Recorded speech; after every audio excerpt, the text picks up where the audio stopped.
Hello and welcome to Sean White's Solar and Energy Storage Podcast.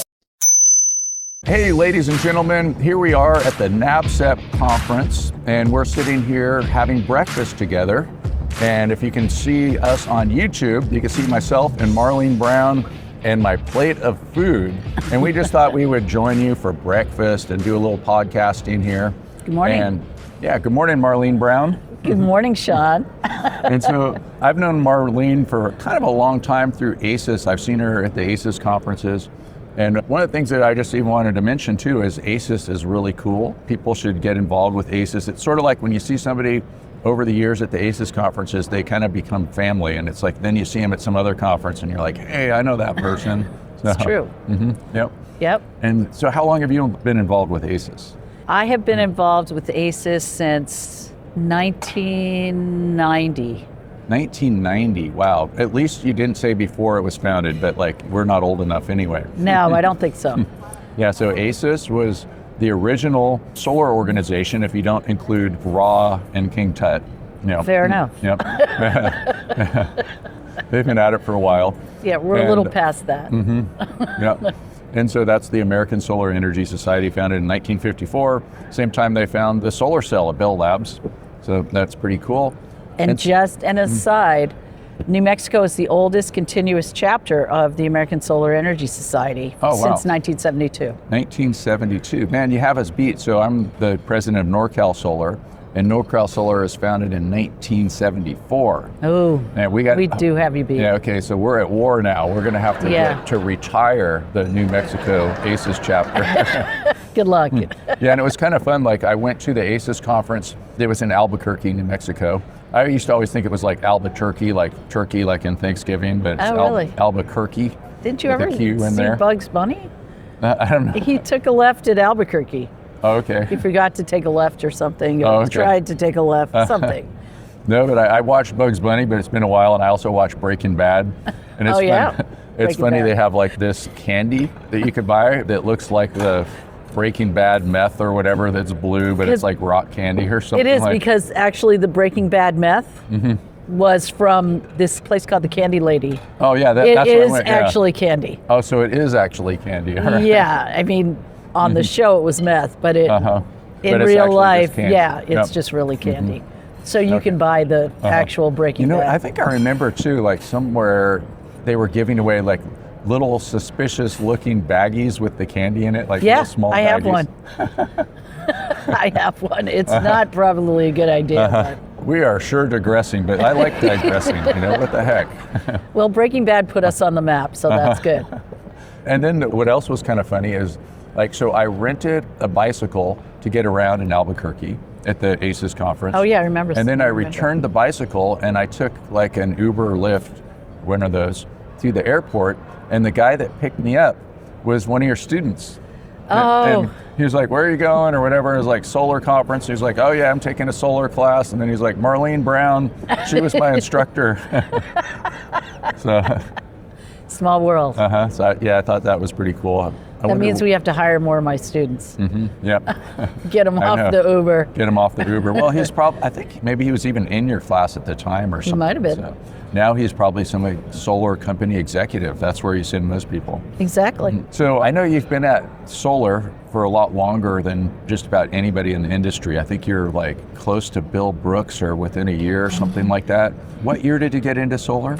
Well, 1989, I went to SEI. I met Johnny Weiss in 87. No SEI, I don't think. Yeah, it wasn't SEI. In the 90s. I went to the Colorado Mountain College, and they had a program. I met Johnny Weiss scuba diving in Jamaica. Oh, that's in cool. 1980. I think it was 87. Did you meet him underwater? No, but we were scuba buddies. I met somebody, or I knew somebody. I didn't meet him underwater. That I went to college with, and she came back from vacation and she met Jerry Garcia underwater in Hawaii.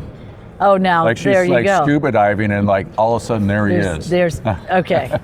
So I didn't know who Johnny Weiss was, but and you met him in the atmosphere above water. I did, and his wife was pregnant. So whatever year his kid was born, his wife was pregnant, so she couldn't dive. So they paired us up, and that was kind of the beginning of my. So that's how you got into solar.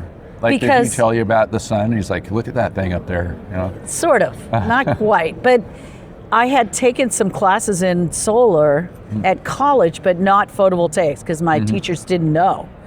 And I met Johnny. He was so excited about everything. And he was telling me about the school he was at in Colorado, and I was living in Maryland. And it took me another year or so to kind of get it together and move out to Colorado. Yeah, and just by the way, there's a podcast that I have with Johnny Weiss on it, and Johnny Weiss passed away recently. He did. And he's a really cool guy, and he started SEI.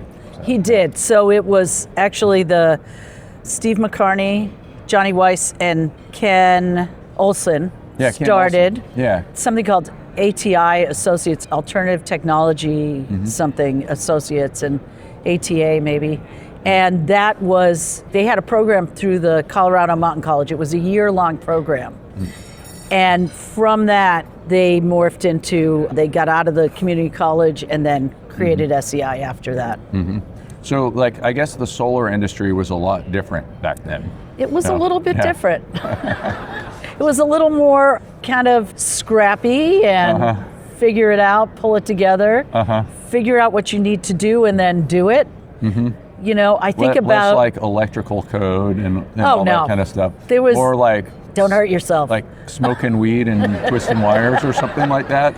Was it? I'm not going to talk about that.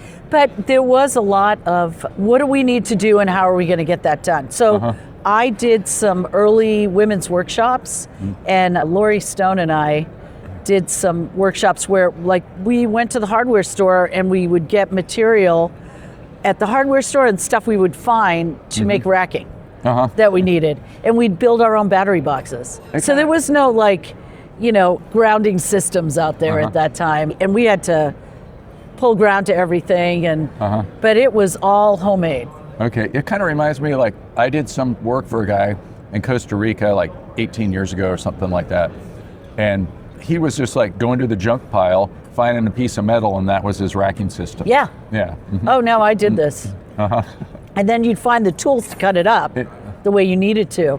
No, it was a big find if you could do that. Yeah, so like when I was younger, like in the 90s and stuff, my dad had a PV system, and we got it from Real Goods, the Solar Living Source Book. Wow, your dad was cool. And they're Arco solar modules.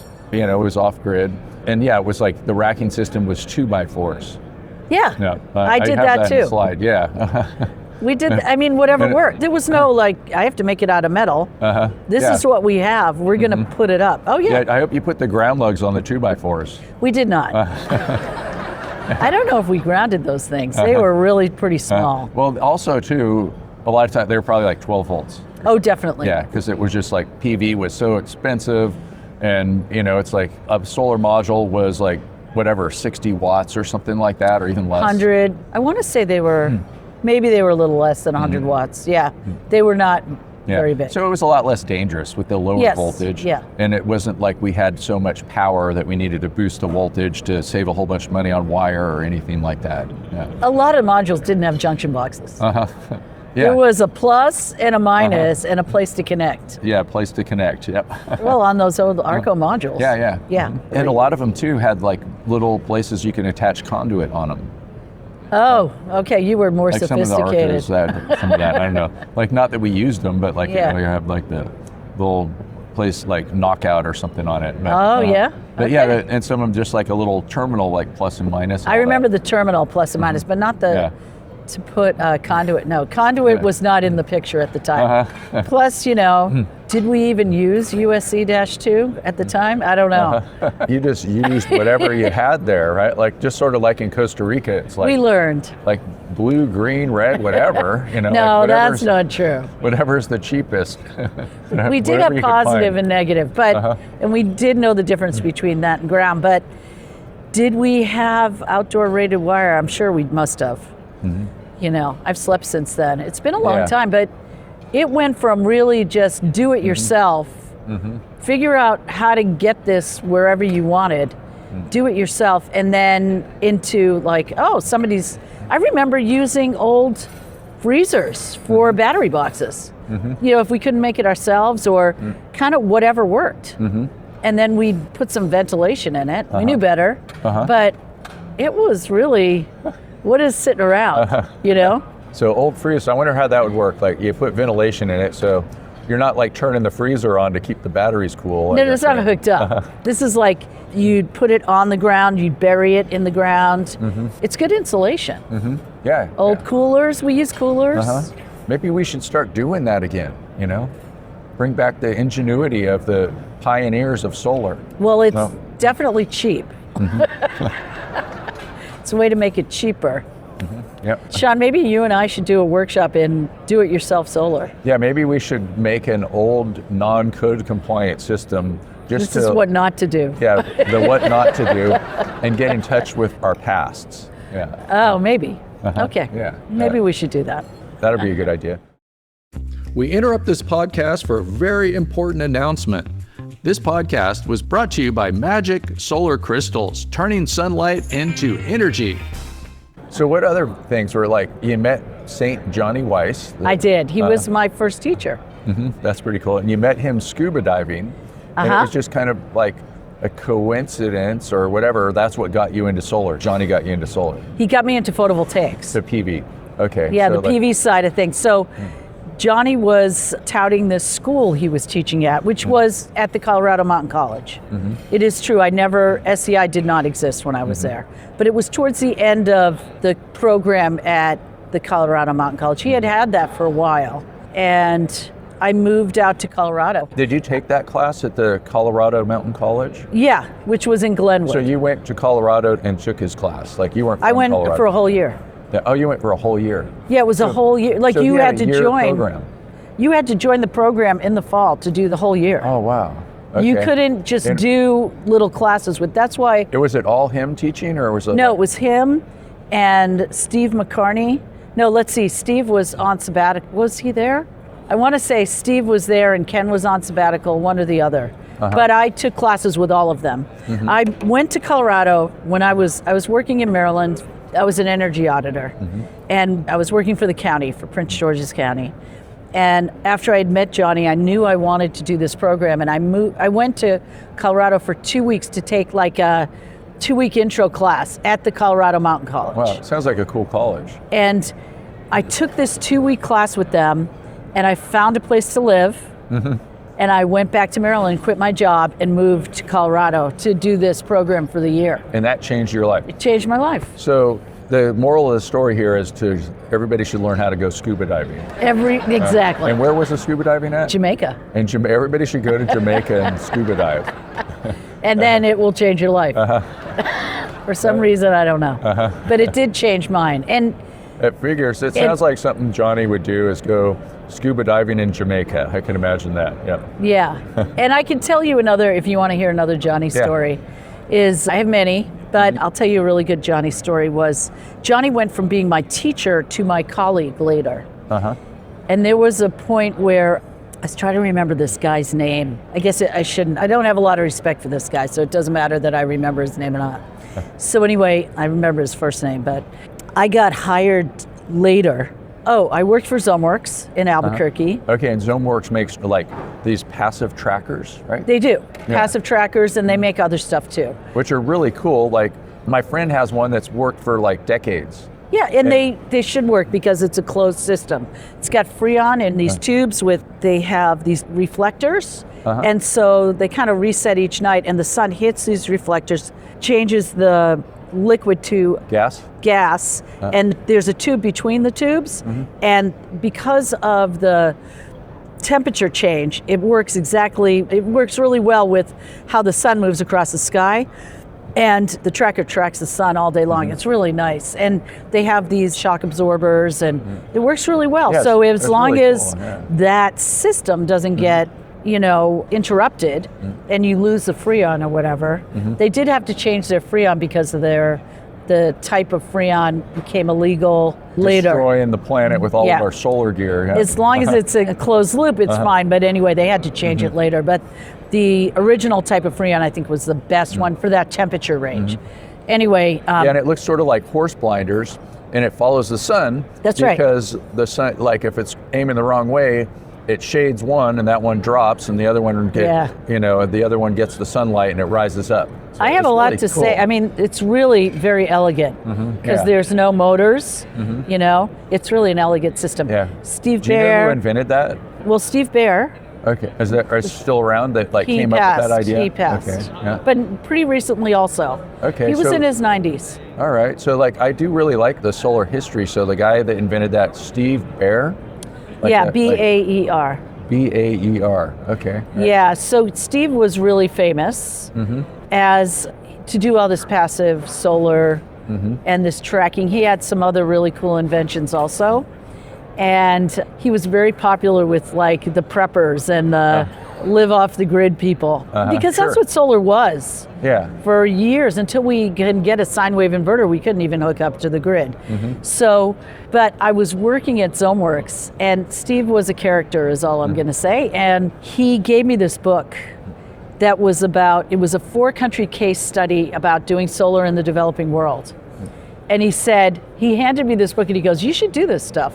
And I'm like, I don't even know what to say. So I was selling photovoltaic. They had started a small company called Solar Power, and I was selling PV systems to the preppers and the do-it-yourselfers, and and designing systems for folks, and learning, still learning. And I read this book, and I contacted these people, and I said, I want to do something with you. And they're like, "Who are you?" And the guy said, "Just send me a resume." And the story's kind of long, but I sent him a resume, and later he contacted me and he said, "I have a job working with the Vietnam Women's Union, and I'd like to send a woman to do this." And so he sent me to Vietnam, and I gave people power for the first time in their lives. And so we can do that as a different story sometime, but it was incredible. Another life-changing. How long were you in Vietnam? I went for a couple months. Couple of months. And I did it twice. Okay. And I got to work in the Solomon Islands. And that was in like the 90s? This was in, early 90s. And this was for something called the Solar Electric Light Fund. And that was like more closer to when there was a war in Vietnam. So you probably saw a lot of stuff. Well, that ended in 75. Yeah, well, like less than 20 years. Yeah. So what was interesting was when I was there, there was no American consulate or liaison office or anything. The second time I went back, there was a liaison office, but I went into the Mekong Delta, where the last time they saw anybody that looked like me was during the war. So many of the young people that were under 25 had never seen anybody who looked like me. And people were So people that are just listening, Are you- Marlene's a honky. yeah, well, that's true. But they would be like, like touching kind you. of not real. Yeah, I remember my first time to Asia was in Hong Kong, and on the bus, like kids would go up to me and pet the hair on my arm. Yeah. Yeah. And even me, and I don't even have any hair on my arms. But to them, Anyway, that was crazy. So I did some work in Vietnam, and the second time I went back, I did some more work in Vietnam, and I went to the Solomon Islands, and there was Johnny Weiss. And so Johnny and I got to do a project together, and that's where we went from really teacher to the. It's south of the equator near, I think, Fiji.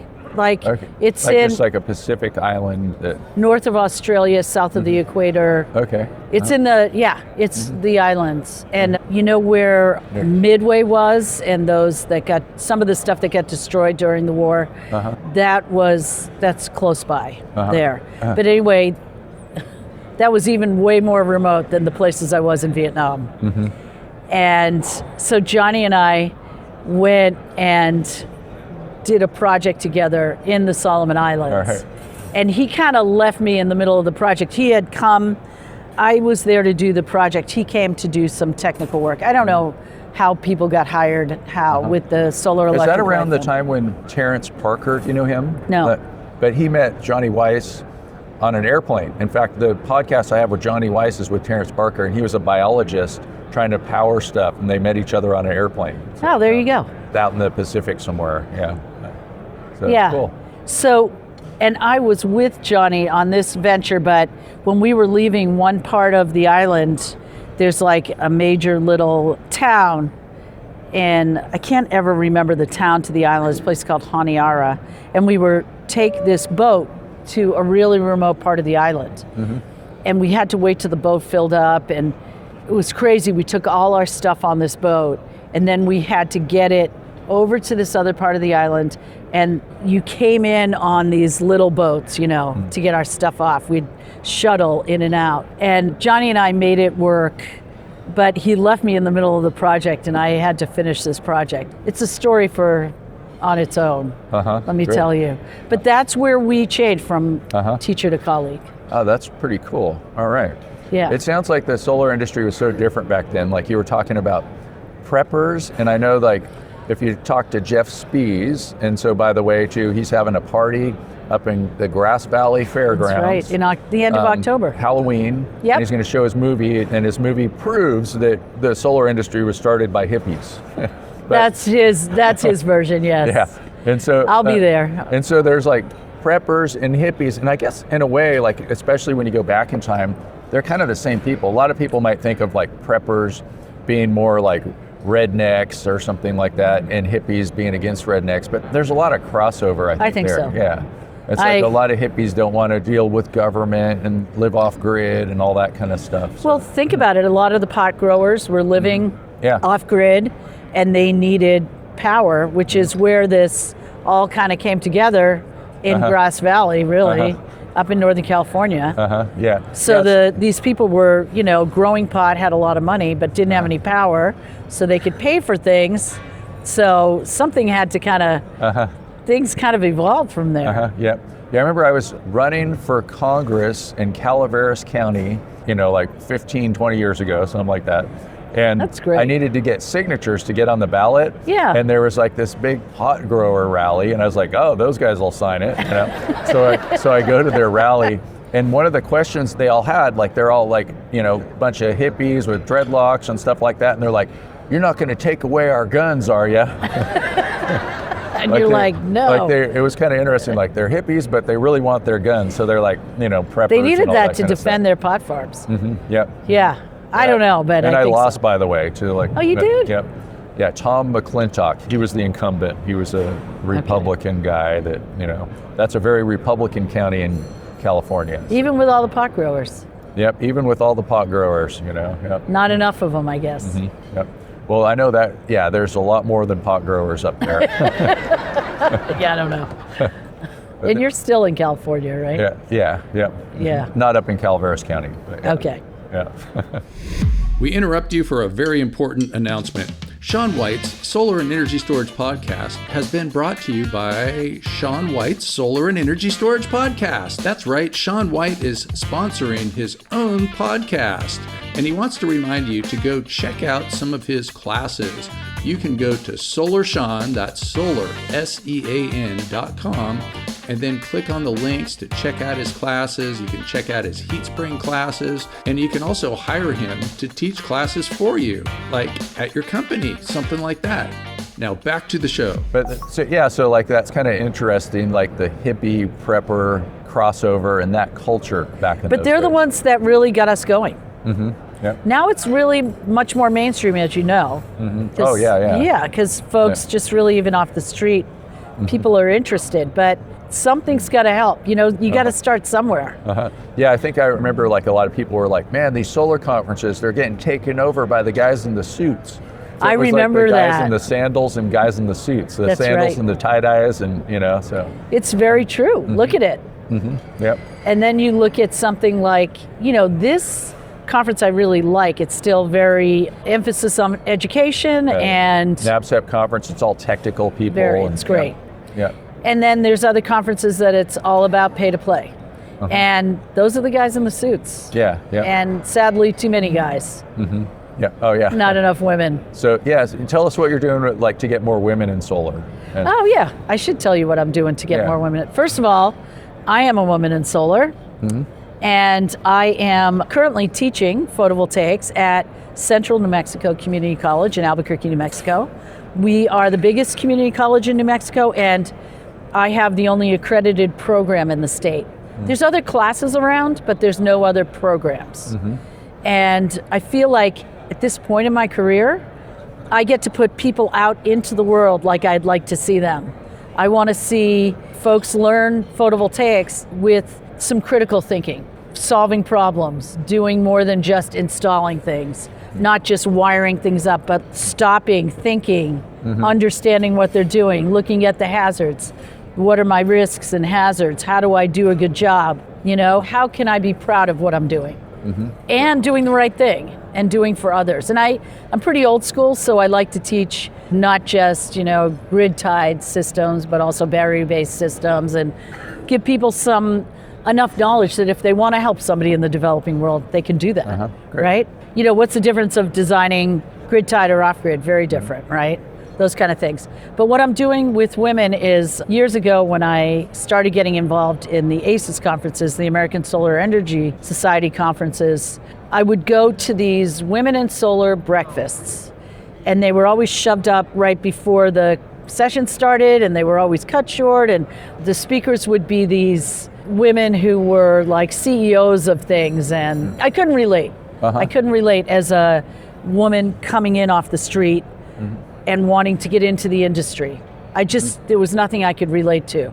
And so I went to ACES and I said, I really want to make a session, you know, where we have different women talking about where they are in the workforce and inspiring women to become technically involved in the field. And way too many women who were in solar were answering phones or secretaries or had no technical, you know, interaction at all. And so I fought with ACES for a long time. And especially the women there, I just couldn't get through. They said, we already have this session, we're good. And I said, it's not enough. We need to do more. And they were like, well, we're not going to do it. And I was like, I'm not going anywhere. This is my community. What year was this? Oh, this was a long time ago. So like those people were like, they're not at they're ACES not there. anymore. Oh no, Yeah. ACES like, is ACES had very a big transformation. Yeah. Very big. But this was a long time ago. I started doing the women in solar stuff sometime in the 90s. I mean, it's been a long time. I would have to look when I did it, just to have a session. I created the Women in Solar Energy Award, the Women in Solar Award, much later. So how can people get And involved? by the way, win the award? inspired by Mark Fitzgerald, who started NABCEP. Oh, really? Yeah, Okay. Mark is the one who gave me some money and said, do this. We would talk about it, and he's like, you need to just do it.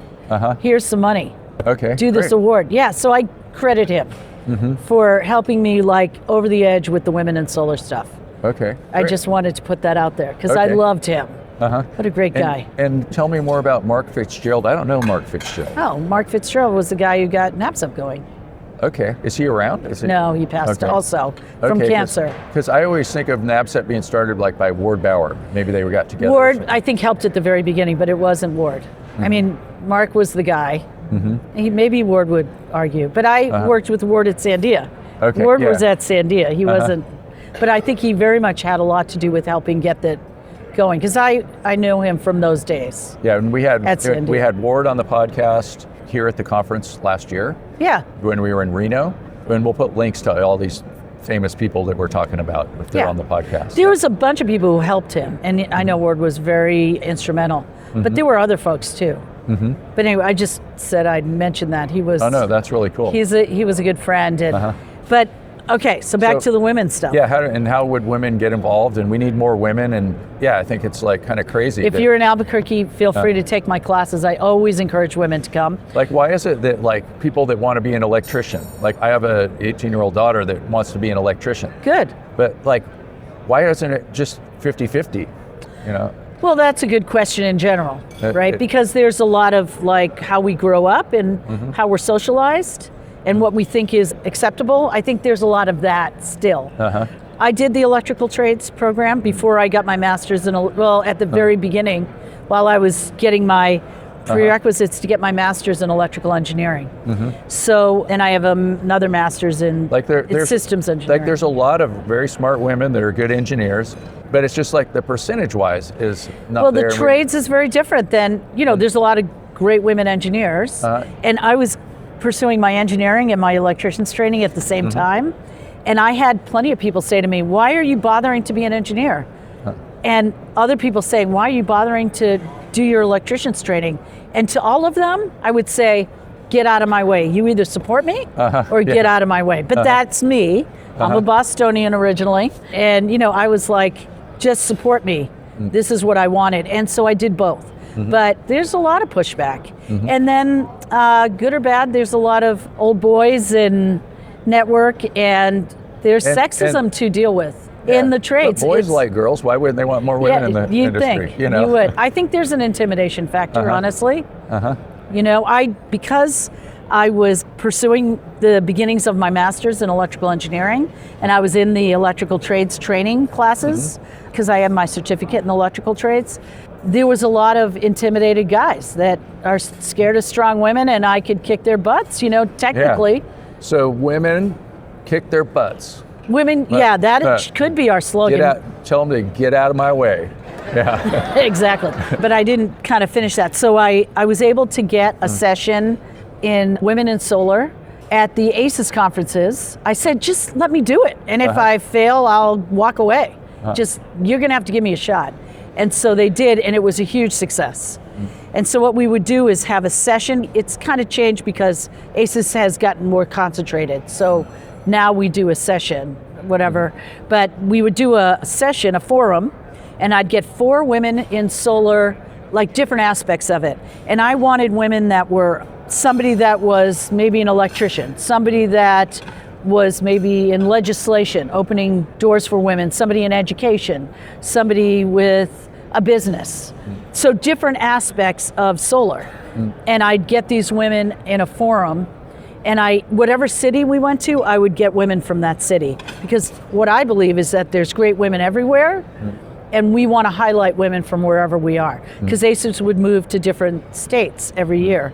So I would set up these forums into a luncheon, and then in the luncheon I would have a speaker that would just inspire us to do great things with maybe some nonprofit or whatever. And I'd leave time for networking, which was huge. I mean, I had a bunch of women speakers, even still, because I still do it. I don't even know how, but I still do it. I still do this piece I do a Women in Solar session. At the ACES conference. Yeah. So everybody come to the ACES conference. It's going to be in Austin, Texas. In October. Yep. And come. Yep. Yeah, and so especially women should come. Yeah. And they could join your group if they're not already in it. They can come to the session. And everybody's welcome, but it's really for women to inspire. It's to inspire women to become more technically involved in the field. Great. What bothers me and still bothers me is when I go to some of these Women in Solar sessions, is that these women talk about how much money they make and their business. And I take women at the top of their field, and I won't let them talk about their job, but I make them talk about their journey. So they talk about what obstacles and barriers did they need to get by? How did they get into this despite being held back, especially by guys in the field, right? And the intimidation factor. And the stories are amazing. And I've had all these women break down on the stage, and incredible people get mentors from this. I've had women get speaking engagements. It's pretty awesome. Great. Awesome. And these are women it's so much more powerful to tell your story than to talk about, okay, at the end of the day, I ended up making $500,000 a year, and I'm a CEO of whatever. Yeah, but how'd you get there? Yeah. And what did you do to get there? And how hard was it? And it's, rarely, every once in a while, some of these women say, I've never had any issues, but that's rare. Great. It's not the same for the two of us, and there's many times where I've been the only woman in the room. And people just discount women. Well, I see that in my classes too. It's like there's very few women. One time though, I had a class at the ACES conference in DC, and just by random coincidence, it was all women. Wow. So that was pretty cool. And we are at the conference here. Somebody just said hi. Hey, what's up? Well, I have to run to class too. You do. But let's do this again, because you have lots of history in solar, so you have a lot of material to talk about. I do. And women in solar, maybe we could do something at the ACES conference in Austin. That'd be great. So everybody come to Texas, and the following year, every other year, it's going to be in Boulder, Colorado. That's the headquarters of ACES. And did they know where it's going to be the year after? I don't know, but you're on the board now, so stay you'll tuned. I'll know, and I'll probably have to keep it a secret. And I even have a board meeting today. So why don't you ask them how much you can tell in the future? But definitely come to Austin. Yeah, great. All right, thanks, Marlene Brown. And, Thank you, Sean. And we'll put links where you can find Marlene and everyone else. And this is from the NABCEP Conference. It is. And we will see you in person at the ACES Conference. Woo! Woo!